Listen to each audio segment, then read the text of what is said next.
उपासना कार्यक्रमाच्या नवीन भागात आपले स्वागत आहे. आशा आहे की आपण सर्व देवाच्या कृपेने बरे असाल. मागील भागात आपण पाहिले की जेव्हा दुष्टता पूर्णत्वास पोहोचते तेव्हा न्याय न झालेल्या पापाचे गंभीर परिणाम होतात. देव त्यांचा न्याय करतो. देव पापाकडे दुर्लक्ष करत नाही. त्याचे उदाहरण म्हणून आपण सदोम नगर पाहिले. नंतर आपण पाहिले की पापाचे निराकरण होईपर्यंत देवाने आशीर्वाद रोखला. आजच्या भागात आपण इसाकाचा जन्म, हगार आणि इश्माईलला बाहेर काढण्यात येते आणि अब्राहमाचा बैरशेबा येथील अभिमेलेक बरोबर केलेला करार पाहणार आहोत. तर चला आपण अध्ययनाची सुरुवात करूया.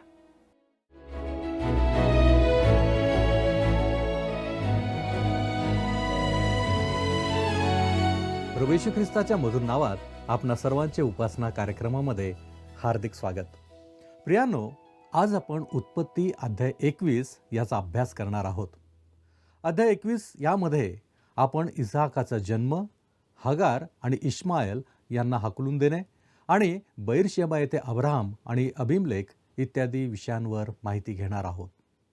मागील अध्यायात आपण पाहिले की अब्राहम आणि सारा यांना इसाकचा जन्म होण्यापूर्वी पापाचा सामना करणे, त्याची कबुली देणे आणि ते दूर करणे आवश्यक होते.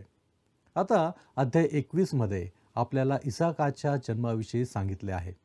आता आपण इसाकाचा जन्म याविषयी माहिती घेणार आहोत.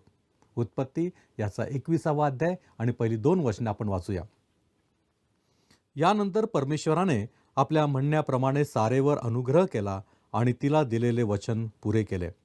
सारा गर्भवती झाली. देवाने सांगितलेल्या समयी अब्राहमाला म्हातारपणी तिचपासून मुलगा झाला. तुम्ही लक्षात घ्याल की इसाकाच्या जन्मामध्ये आणि ख्रिस्ताच्या जन्मामध्ये एक विलक्षण साम्य आहे. माझा विश्वास आहे की ख्रिस्त येण्यापूर्वी मानवजातीसमोर हे महान सत्य मांडण्यासाठी इसाकचा जन्म झाला होता. इसाकाचा जन्म देवाने वचन दिलेल्या निश्चित वेळी झाला आणि गलतीकारास पत्र याचा 4था अध्याय आणि 4 या वचनामध्ये पौल म्हणतो, परंतु काळाची पूर्णता झाली तेव्हा देवाने आपल्या पुत्राला पाठवले. तो स्त्रीपासून जन्मलेला, नियमशास्त्राधीन जन्मलेला असा होता. वाचूया आपण पुढची काही वचनं. उत्पत्तीचा 21वा अध्याय आणि 3 ते 7 ही वचने आपण वाचणार आहोत. अब्राहमाला सारेपासून मुलगा झाला. त्याचे नाव त्याने इसहाक ठेवले. अब्राहमाने आपला मुलगा इसहाक 8 दिवसांचा झाला तेव्हा देवाच्या आज्ञेप्रमाणे त्याची सुंता केली. इसहाक झाला तेव्हा अब्राहम 100 वर्षांचा होता. सारा म्हणाली, देवाने मला हसविले आहे. जो कोणी हे ऐकेल तो माझ्याबरोबर हसेल. ती आणखी म्हणाली, सारा मुलास पाजील असे अब्राहमास कोण म्हणाला असता, पण त्याच्या म्हातारपणी मजपासून त्याला मुलगा झाला आहे. येथे काही अत्यंत उल्लेखनीय सत्य आहेत जे आपण लक्षात घेतलेली पाहिजे. सर्वप्रथम इसहाकचा जन्म एक चमत्कारिक जन्म होता. तो निसर्गाच्या नियमांच्या विरुद्ध होता. रोमकारास पत्र 4था अध्याय आणि 19 मध्ये पौल लिहितो की अब्राहमाने आपले निर्जीव झालेले शरीर, म्हणजे तो सुमारे 100 वर्षांचा होता, व सारा हिच्या गर्भाशयाची निर्जीवपण ही त्याने लक्षात घेतले. मृत्यूतून देव जीवन निर्माण करतो. हा एक चमत्कारिक जन्म आहे. आपण या वस्तुस्थितीकडे लक्ष वेधले पाहिजे की देवाने ख्रिस्ताचा अलौकिक जन्म जगासमोर काहीतरी नवीन म्हणून अचानक प्रगट केला नाही. त्याने त्यासाठी पुरुषांना तयार करण्यास सुरुवात केली आणि म्हणूनच येथे इसाकाच्या जन्माच्या वेळी आपल्याला एक चमत्कारिक जन्म पाहायला मिळतो. येथे आपल्याला हे देखील आढळते की देवाला सारा आणि अब्राहम या दोघांशीही व्यवहार करावा लागला. त्यांना हे ओळखायचे होते की ते काहीही करू शकत नाहीत. त्यांच्यासाठी मूल होणे अशक्य असेल. अब्राहम 100 वर्षांचा आहे. सारा 90 वर्षांची आहे. दुसऱ्या शब्दात सांगायचे तर इसाकाचा जन्म हा असा जन्म असला पाहिजे ज्याच्याशी त्यांचा खरोखर काहीही संबंध नसेल. आता आपण वाचूया 21वा अध्याय आणि 8वं वचन. तो बाळ मोठा झाला तेव्हा त्याचे दूध तोडले इसहाकाचे दूध तोडले त्या दिवशी अब्रामाने मोठी मेजवानी दिली. हा छोटा मुलगा सुरुवातीला आपल्या आईच्या दुधावर जगत होता. पण एक दिवस असा आला जेव्हा त्याचे दूध सोडवावे लागले. यातही आपल्यासाठी एक धडा आहे. जेव्हा आई पाळण्यातील लहान बाळासाठी दुधाची बाटली तयार करत असते, तेव्हा त्याच्या संपूर्ण शरीरातील प्रत्येक अवयव कार्यरत असतो. त्याने आपले पाय हवेत वर केलेले असतात, हात हवेत वर केलेले असतात आणि तो मोठ्याने ओरडत असतो. त्याला त्याची बाटली हवी असते. पेत्राचं पहिलं पत्र 2 अध्याय आणि 2 वचन ह्याच्यामध्ये लिहिलेलं आहे की आध्यात्मिक वृद्धी व्हावी म्हणून नूतन जन्मलेल्या बालकांसारखे निर्या दुधाची इच्छा धरा. देवाच्या वचनाच्या दुधासाठी अशी भूक असलेला नवीन ख्रिस्ती असणे हे अद्भुत आहे. पण एक दिवस येतो जेव्हा तुम्ही एक विश्वासू म्हणून मोठे होण्यास तयार होता. स्तोत्र 23 आणि योहान 14 वाचनाऐवजी ती कितीही अद्भुत असली तरी संपूर्ण बायबल वाचण्याचा प्रयत्न करा. मोठे व्हा. नेहमी बाळ बनून राहू नका. इब्री लोकासपत्र 5 अध्याय 13 आणि 14 या वचनांमध्ये देवाचा उपदेश लक्षात घ्या. कारण दुधावर राहणारा नीतिमत्वाच्या वचनाशी अपरिचित असतो, कारण तो बालक आहे. पण ज्यांच्या ज्ञानेंद्रियांना वहिवाटेने चांगले आणि वाईट समजण्याचा सराव झाला आहे, अशा प्रौढांसाठी जड अन्न आहे. प्रियांनो, आम्ही मोठे होण्याची आवश्यकता आहे. आता आपण हगार आणि इश्मायल यांना बाहेर काढले याविषयी पाहणार आहोत. आणि यासाठी आपण वाचूया उत्पत्ती याचा 21 अध्याय आणि 9 आणि 10 वचन. हगार मिस्रीनीस अब्रामापासून झालेल्या मुलाला खिदळताना सारेने पाहिले. तेव्हा ती अब्रामास म्हणाली, या दासीस व हिच्या मुलास घालून द्या. माझा मुलगा इसहाक याचबरोबर या दासीचा मुलगा वारस नसावा.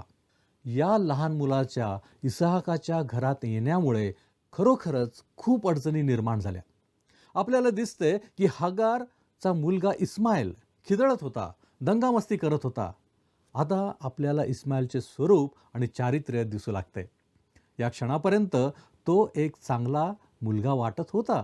पण आता कुटुंबात या दुसऱ्या मुलाच्या आगमनानंतर इस्माईलने आपले खरे रंग दाखवले. ही एक गोष्ट स्पष्ट करणारी बाब आहे की एका विश्वासणाऱ्याचे 2 स्वभाव असतात. जोपर्यंत तुमचे रूपांतर होत नाही तोपर्यंत तुमचा जुना स्वभाव असतो आणि तो जुना स्वभाव तुमच्यावर नियंत्रण ठेवतो. तुम्हाला जे करायचे असते ते तुम्ही करता. जसे एका जुन्या गाण्यात म्हटले आहे, तुम्ही जे स्वाभाविकपणे घडते तेच करत असता. तुम्ही जे स्वाभाविकपणे करता ते नेहमीच सर्वोत्तम प्रकारे नसते. पण जेव्हा तुमचा नवीन जन्म होतो तेव्हा तुम्हाला एक नवीन स्वभाव प्राप्त होतो. आणि जेव्हा तुम्हाला नवीन स्वभाव प्राप्त होतो तेव्हाच खरी अडचण सुरू होते. पौल रोमकारास पत्र 7 अध्याय आणि 19 या वचनात जुन्या आणि नवीन स्वभावाबद्दल चाललेल्या संघर्षाबद्दल लिहितो. कारण जे चांगले करावेसे मला वाटते ते मी करत नाही, तर करावेसे वाटत नाही असे जे वाईट ते मी करतो. म्हणजेच नवीन स्वभावाला ते करायचे नसते, पण जुन्या स्वभावाला मात्र ते करायचे असते. आणि जुना स्वभाव नियंत्रणात असतो. अशी वेळ येते जेव्हा तुम्हाला कोणत्या स्वभावाप्रमाणे जगायचे आहे याचा निर्णय घ्यावा लागतो. प्रभूला शरण जाण्याच्या या बाबतीत तुम्ही दृढनिश्चय केलाच पाहिजे. तुम्ही एकतर पवित्र आत्म्याला तुमच्या जीवनात कार्य करण्याची परवानगी दिली पाहिजे किंवा मग तुम्हाला देहवासनेच्या नियंत्रणाखाली जीवन जगावे लागेल. देवाच्या मुलासाठी तिसरा कोणताही पर्याय नाही. दासीच्या मुलाला बाहेर काढलेच पाहिजे. उत्पत्तीच्या पुस्तकात आपल्याला नेमके हेच दिसते. दासी हागारच्या मुलाला बाहेर काढलेच पाहिजे होते. आपण वाचूया पुढचे वचन 21 अध्याय आणि 11 वचन. अब्रामास आपल्या मुलासंबंधी ही गोष्ट फार वाईट वाटली. अखेर देहवासनेच्या दृष्टीने इश्माईल हा अब्रामाचा मुलगा तितकाच आहे जितका इसहाक आहे. इसहाकाचा नुकताच जन्म झाला आहे आणि त्या लहान बाळाला अजून त्याच्याबद्दल फारसे काही माहीत नाही. पण हा मुलगा इश्माईल अनेक वर्ष घरात राहत आहे. तो आता किशोरवयीन आहे आणि अब्रामाचे त्याच्यावर प्रेम आहे. जर त्याला दूर पाठवावे लागणार असेल तर ही गोष्ट खूपच दुःखदायक आहे. पुन्हा मी आधी सांगितलेल्या गोष्टीकडे परत येतो. सारा आणि अब्रामने जे केले ते देवाला मान्य नव्हते आणि देव इस्माईलला स्वीकारू शकत नाही, हे पाप आहे. देवाला ते अजिबात मान्य नव्हते आणि त्याला ते कोणत्याही परिस्थितीत मान्य करायचे नव्हते. ही अब्रामासाठी एक हृदयद्रावक घटना होती. पण तो अपमान टाळण्यासाठी त्याला त्या मुलाला दूर पाठवावे लागले. बिचारी सारा, तिच्यासाठी मोठ्या मुलाची उपस्थिती एक प्रकारे चेष्टा होती आणि ती हे सहन करू शकली नाही. एक विश्वासू म्हणून तुम्ही या दोन्ही स्वभावांसोबत सुसंवादाने जगू शकत नाही.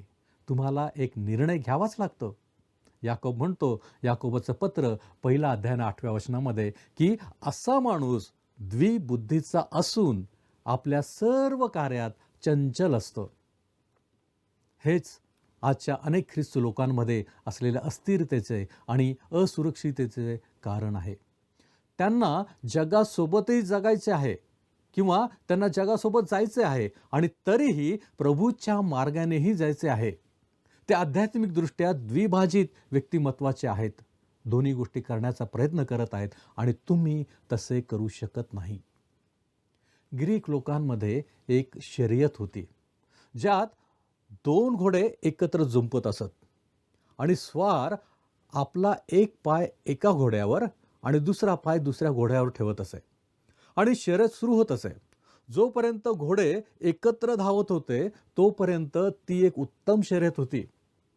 तुमच्या आणि माझ्यामध्ये 2 स्वभाव आहेत. एक काळा घोडा आहे आणि दुसरा पांढरा घोडा आहे.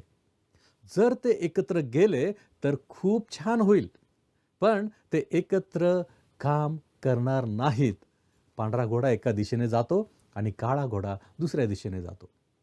जेव्हा असे होते तेव्हा आपण कोणत्या मार्गाने जायचे आहे याचा निर्णय आपल्याला घ्यावा लागतो.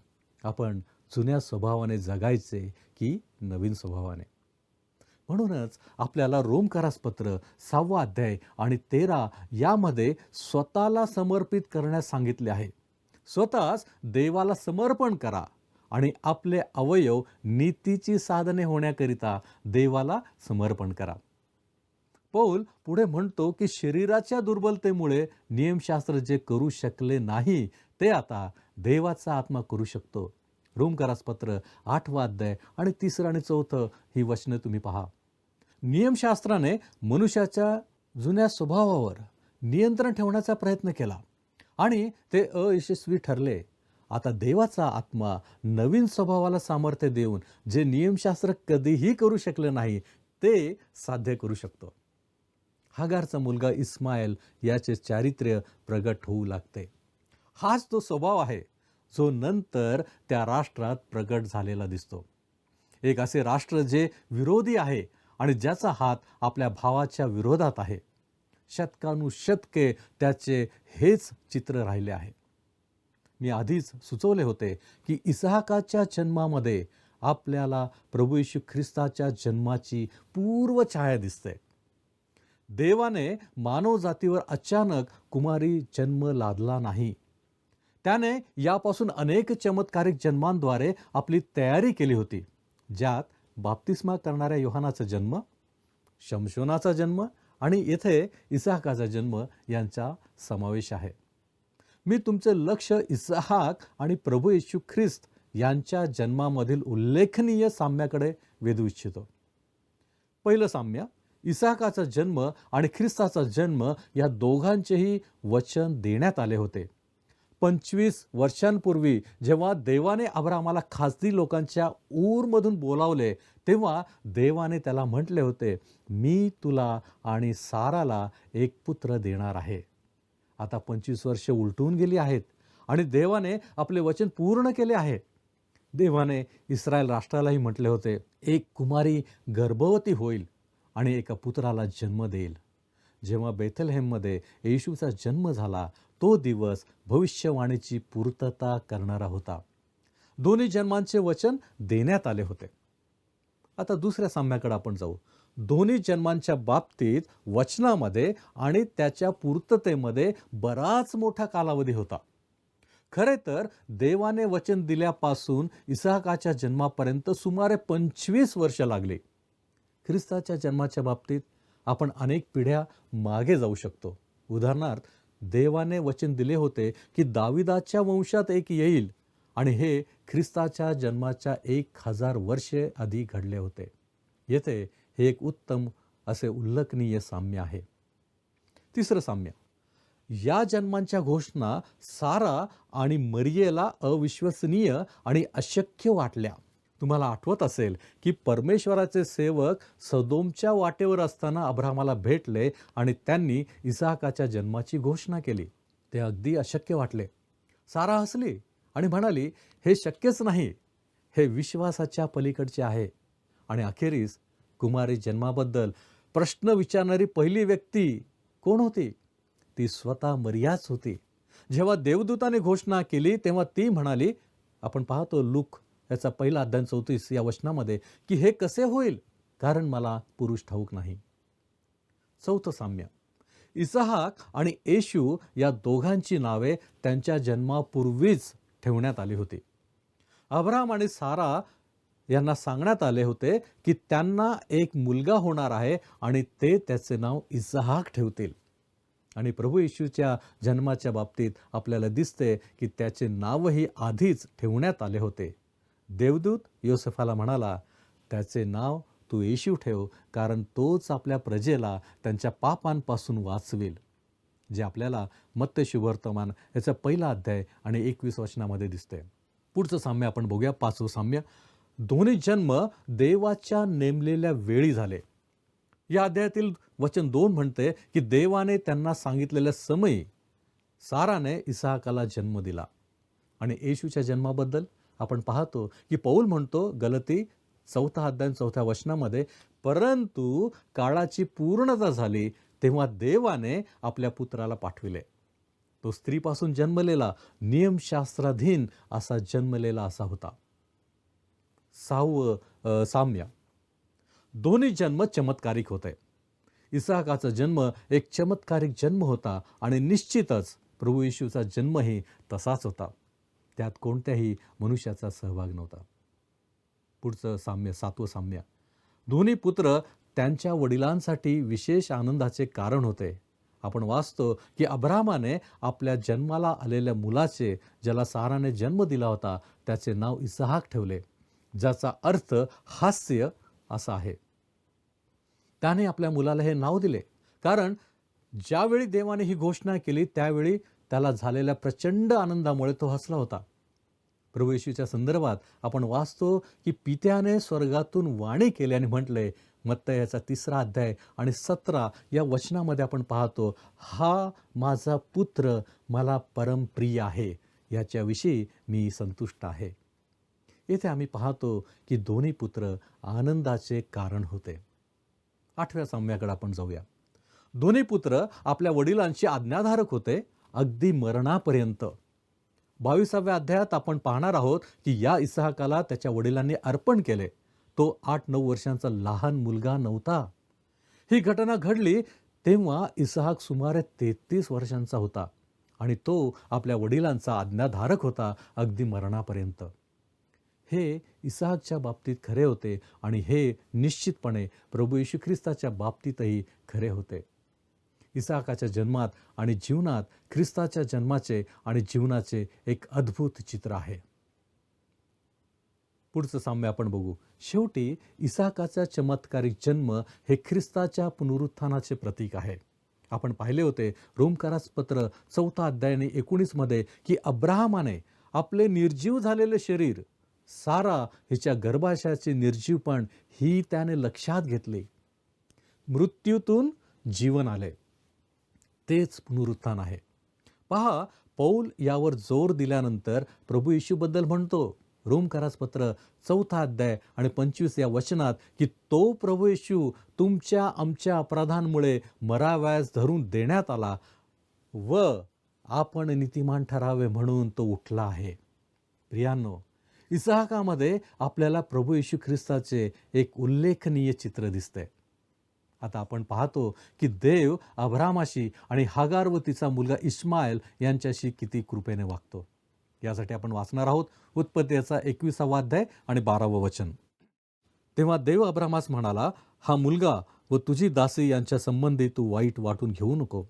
सारा तुला जे काही सांगते ते सगळे ऐक, कारण तुझ्या वंशाचे नाव इसहाकच चालविणार. देवाने अब्रामाला स्पष्ट केले की तो इस्माईलला आपला वचन दिलेला पुत्र म्हणून स्वीकारणार नाही. 13वं वचन आपण पाहूया. या दासीच्या मुलापासूनही मी एक राष्ट्र निर्माण करेन, कारण तो तुझे बीज आहे. देवाने म्हटले होते तुझ्या वंशापासून मी राष्ट्र निर्माण करीन, आणि म्हणूनच तो आता म्हणतो की या इस्माईल नावाच्या मुलापासूनही एक मोठे राष्ट्र निर्माण होईल. आता आपण उत्पत्तीचा 21वा अध्याय आणि 14 ते 21 ही वचने वाचणार आहोत. उत्पत्ती 21वा अध्याय 14 ते 21 ही वचने. नंतर अब्रामाने मोठ्या पहाटेस उठून भाकरी व पाण्याची मसक आणून हागारेच्या खांद्यावर ठेवली आणि तिचा मुलगा तिच्या हवाली करून तिला रवाना केले. ती निघून बैरशेबाच्या रानात भटकत राहिली. मस्केतील पाणी संपल्यावर तिने त्या मुलाला एका झुडपाखाली टाकिले आणि ती बाणाच्या टप्प्याइतकी दूर जाऊन त्याच्यासमोर बसली, कारण ती म्हणाली, आपण आपल्या मुलाचा मृत्यू पाहू नये. आणि ती त्याच्यासमोर बसून हंबरडा फोडून रडू लागली. देवाने मुलाची वाणी ऐकली व देवाच्या दूताने आकाशातून हाक मारून हागारेला म्हटले, हागारे, तू कष्टी का? भिवू नको, कारण मुलगा आहे तेथून देवाने त्याची वाणी ऐकली आहे. उठ, मला उचलून आपल्या हाताशी घट्ट धर, त्याच्यापासून मी एक मोठे राष्ट्र निर्माण करीन. मग देवाने तिचे डोळे उघडले व पाण्याचा झरा तिच्या दृष्टीस पडला. तेव्हा तिने जाऊन मस्केत पाणी भरिले व मुलास पाजिले. देव त्या मुलाचा पाठीराखा झाला व तो रानात लहानाचा मोठा होऊन तिरंदाज झाला. तो पाराणाच्या रानात वस्ती करून राहिला आणि त्याच्या आईने त्याला मिसर देशातली बायको करून दिली.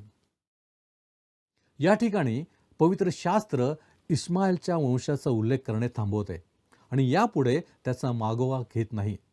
परंतु त्याचे वंशज म्हणजेच अरब लोक आजही त्या वाळवंटात आहेत. आता आपण बैरशेबा येथे अब्राम आणि अबीमेलेक याविषयी माहिती घेऊया. वाचूया आपण उत्पत्तीचा 21वा अध्याय आणि 22 आणि 23 ही वचने.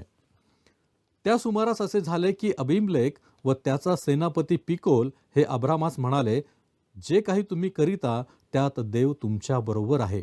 तर तुम्ही मला आता येथे देवाच्या सत्तेवर असे म्हणा, मी तुमच्याशी तुमच्या पुत्र पौत्रांशी कपट करणार नाही, आणि जशी तुम्ही मजवर कृपा केली तशी मी तुम्हावर व ज्या देशात मी उपरी होऊन राहिलो आहे त्या या देशावर कृपा करीन. दुसऱ्या शब्दात सांगायचे तर अबीमेलेकला अब्रामाबरोबर एक करार किंवा तह करायचा होता आणि यामुळे ते चांगले मित्र बनले. आता आपण त्याच अध्याय म्हणजे उत्पत्तीचा 21वा अध्याय आणि 32 आणि 33 ही वचनं वाचूया. बैरशेबा येथे त्यांनी करार केल्यावर अबीमेलेक व त्याचा सेनापती पिकोल हे निघून पलिष्ठांच्या देशी परत गेले. मग अब्रामाने बैरशेबा येथे एशेल वृक्ष लाविला आणि तेथे सनातन देव परमेश्वर याच्या नावाने प्रार्थना केली. अब्राम जिथे जिथे गेला तिथे सर्वत्र देवाच्या नावाचा धावा त्याने केला. आता आपण शेवटचे वचन उत्पत्तीचा 21वा अध्याय आणि 34वे वचन आपण वाचणार आहोत. अब्राहम हा पलिष्ठांच्या देशात पुष्कळ दिवस उपरी म्हणून राहिला. नंतर आपल्याला सांगितले आहे की देवाने अब्रामाला वचन दिलेल्या या देशात तो नेहमीच एक परदेशी आणि प्रवासी होता, आणि हा त्याचाच एक पुरावा आहे. प्रियांनो, आपली वेळ संपत आली आहे. या ठिकाणी आपण थांबूया. परमेश्वर आपणास आशीर्वादित करो. आपण प्रार्थना करू. आमच्यावरती प्रीती करणाऱ्या आमच्या महान प्रेमळ परमेश्वरा, धन्यवाद देतो, तुझी स्तुती करतो, कारण तू आमच्याबरोबर आहेस. तुझ्या प्रत्येक लेकराबरोबर तू आहेस. होय प्रभूजी, आमचं नेहमी चांगलं व्हावं ही तुझी इच्छा आहे, आणि म्हणूनच प्रभू परमेश्वरा, तू आमच्या जीवनामध्ये आजही कार्य करीत आहेस. होय बापा, आम्ही हे ओळखावं, तुझ्या इच्छा आम्ही जाणाव्यात, आणि परमेश्वर देव बाप्पा, योग्य रीतीनं आमच्या जीवनामध्ये आम्ही जगण्याचा प्रयत्न करावा. प्रभूजी, तू आम्हाला सहाय्य करतोस. आमच्या जीवनामध्ये आलेले प्रत्येक संकट, त्रास तू दूर करतोस, आणि तू आम्हाला वेळोवेळी दाखवून देतोस की तू आमचा जिवंत, आमचा परमेश्वर, आमचा निर्माणकर्ता तू आहेस. होय बापा, आम्ही आमचं लक्ष तुझ्याकडं लावलेलं आहे. तू आमचा स्वीकार कर आणि आम्हा प्रत्येकाला आशीर्वादित कर. येशू ख्रिस्त आमचा प्रभू याच्याद्वारे मागतो म्हणून तू ऐक. आमेन. प्रभूची कृपा आपणाबरोबर सदैव असो.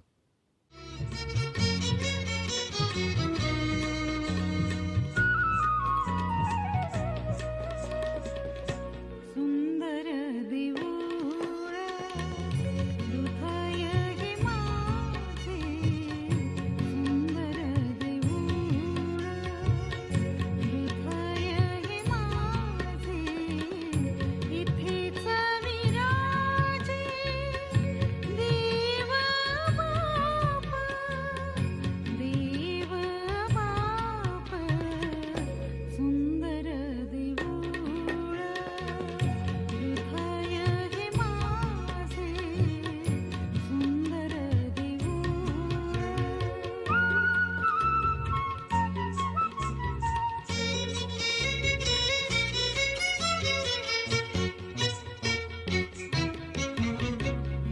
समक्षता त्याची राखी शुद्ध ह्याला, समक्षता त्याची राखी शुद्ध ह्याला, सदा शुद्धाला. प्रियांनो, मला खात्री आहे की आजचे अध्ययन आपणास आवडले असेल. आज आपण इसाकाच्या जन्माद्वारे देवाच्या वचनाची आनंदी पूर्तता पाहिली. खरे जीवन केवळ देवाच्या शक्तीने येते, मानवी प्रयत्नांनी नाही. नंतर आपण इश्माईल आणि इसाक यामुळे कुटुंबात निर्माण झालेला संघर्ष पाहिला. शेवटी अब्राहमाला हगार आणि इश्माईलला दूर पाठवावे लागले. संपूर्ण अध्यायात जरी मानवी अपयश देवाच्या उद्देशांना गुंतागुंतीचे करते, तरी देव त्याच्या वचनाशी विश्वासू, त्याच्या वेळेत सार्वभौम आणि दयाळू म्हणून प्रकट झालेला दिसतो. पुढील भागात आपण देव अब्राहमाला इसाकाला अर्पण करण्याची आज्ञा देतो. देव अब्राहमाला महत्त्वाच्या क्षणी रोखतो. देव त्याची वचनाची पुष्टी करतो आणि अब्राहम बैरशेबेला परततो, हे पाहू. पुन्हा भेटूपर्यंत आम्हाला तुमच्या प्रार्थनेत ठेवा. धन्यवाद.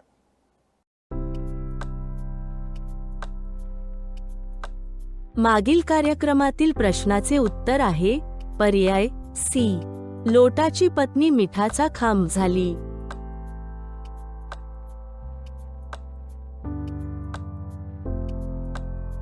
आजचा प्रश्न, इसहाक झाला तेव्हा अब्राहम किती वर्षांचा होता? ए 100, बी 90, सी 84, डी 99.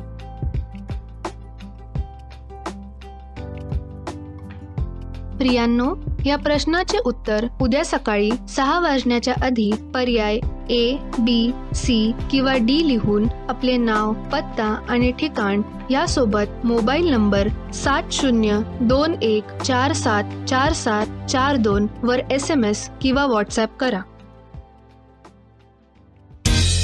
हा कार्यक्रम आपणास आवडला काय? आता आम्हाला एक मिस कॉल करा.